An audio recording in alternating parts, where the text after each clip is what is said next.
Anke Maat, and welcome back to Kemetic Tuesdays. Today I want to talk about Maat.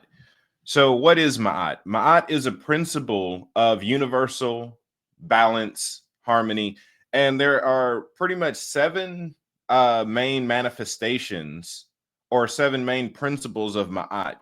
That being truth, righteousness, justice, balance, order, reciprocity, right? So I want to focus a little bit on that term reciprocity. Reciprocity deals with the state of balance, but it deals with righting a wrong, making things right after a wrong, right? In many religions, there's this idea of forgiveness, and this isn't beyond forgiveness. It just adds an extra step in that after you've done something wrong or brought something out of balance or out of harmony, your next step is to help put things back into its proper order.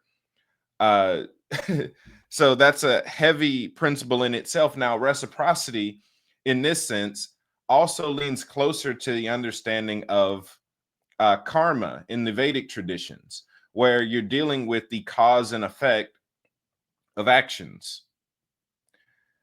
That which you give out, you receive. That which you've sown, you will reap. So it's an idea of, well, if I want to balance my cause and effect and I want to have more good things coming my way or more favorable things coming my way, well, maybe I should make sure that I'm putting more good out into the world. That if I do happen to make a misstep or do something wrong, harm someone, I should right that wrong. I should help them out. I should help them recover. Another way to say reciprocity or even karma is a word that we've been waiting on in the States called reparations, which is just to pay restitution for a wrong that was done. Right. So I want to talk a bit more about Ma'at. Now, the pretty much the system of Ma'at is often compared to the commandments of the Old Testament. And they were used similar, but there were some stark differences where we traditionally know in the Christian tradition of the 10 commandments that Moses got on the mountain when he was with Yahweh. Well, in the Kemetic tradition, there were 42 oracles of Ma'at, and the people really had a different relationship with these oracles. I'd rather not call them laws, where they were pretty much trying to they would take responsibility over their actions. It wasn't the idea of a law in today's terms where you have to sneak around them to go do them. Maybe no one catches you. It's more about the idea of holding yourself accountable um, in dealing with judgment, but the judgment itself was in your hands. So let me show you all a few pictures. So this is Maat, and we're going to get to those confessions in just a moment. But this is Maat. She has 42 feathers representing those 42 oracles. Now, another presentation of Maat is, here we go. Another presentation of Ma'at you'll often see is her compared to the scales because she represents balance in all things. So when it gets time for the judgment scene, the judgment of souls, typically it's presented in a afterlife setting, but it's not really, I'll talk a bit more about that. It's not only an afterlife thing. Ma'at is the scales in which the heart was judged. You hear something said a lot today, which is God knows my heart. Only God can judge me. Well, this is God judging you, and this is God knowing your heart. So in the Kemetic presentation, what they would do is they would have the scales of Ma'at. And on one scale, they would have the ostrich feather, a feather of Ma'at. The feather itself represented all of the principles of Ma'at. And on the other side, the person's heart would be placed. And in order to pass into paradise, the person's heart would have to weigh less, equal to or less than the feather of Ma'at. If not, it would be devoured, it would be consumed, and the person would have to start over. So this is up here. You can see the judgment scene here. These are the assessors of Ma'at, 42 lesser Neteru, whose job is to assist in this judgment scene by, let's just say they each represent one of the principles of Ma'at, and they sign off on the person if they recognize that this person has obeyed the oracle that they represent or not. So I've mentioned these oracles of Ma'at. What are they? Like I said before, they would hold themselves accountable. They would pretty much recite these twice a day. In the morning, it was, I will not do these things. And then at the end of the day, it was, I have not done these things. Judgment Day was every day. So let's go through the 42 negative confessions of Ma'at, saying, I have not. I have not committed sin. I have not committed robbery. I have not stolen.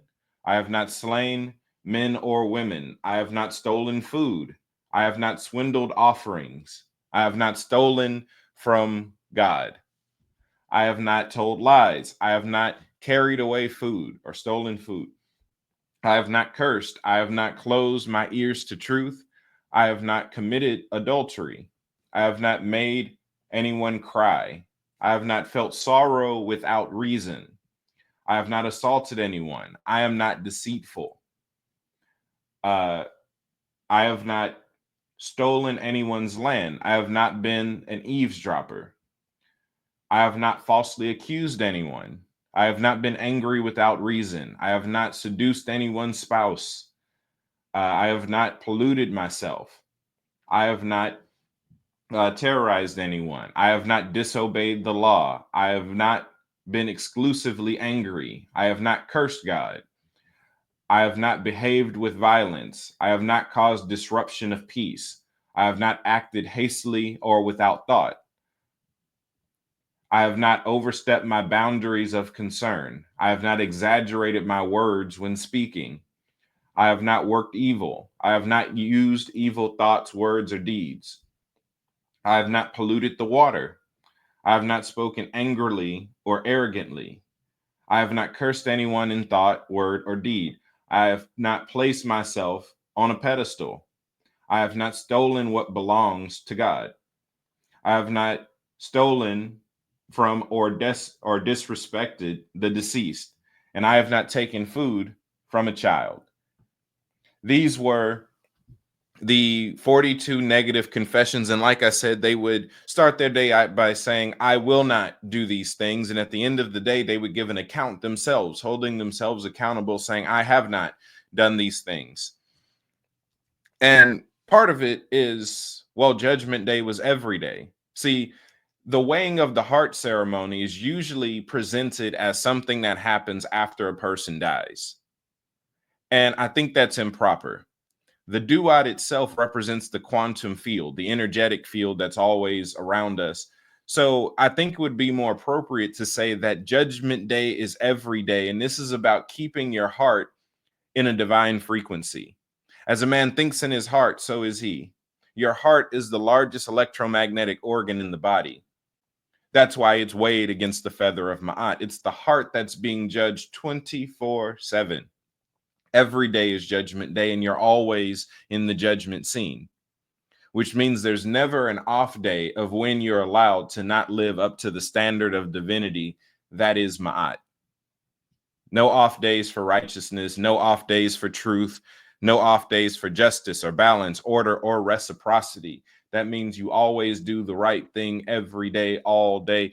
And notice it's about the heart, not even the actions, because what happens in the heart eventually turns into actions, or sometimes you're dealing with someone that is just a dog on a leash. Their heart isn't in the right place, but they're doing some of the right things. So the heart is what's being judged. What is the frequency of that individual? What frequency do I carry? When I arrive, is Ma'at tangible with me?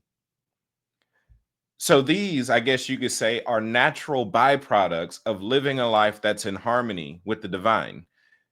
You don't really have to remember all of these. What you have to do is maintain a system of truth, righteousness, justice, balance, order, and reciprocity. When that comes naturally from your heart, you're living in a state of ma'at. And again, Judgment Day is every day. So that's all I have for y'all today. I might do another one of these talking about the assessors of Ma'at, the 42 Neteru that assist in the judgment scene that you can see at the top of this depiction here. But that's all for this session. As usual, if you want to connect with me, check out the website, caveofmystery.org. Also, for those of you who want more deeper spiritual truths, revelation, teachings, and trainings, check out the Patreon. All of that information can be found, caveofmystery.org. Well, that's it for this session. Until next time, y'all be blessed. Ankun Job Senebnet.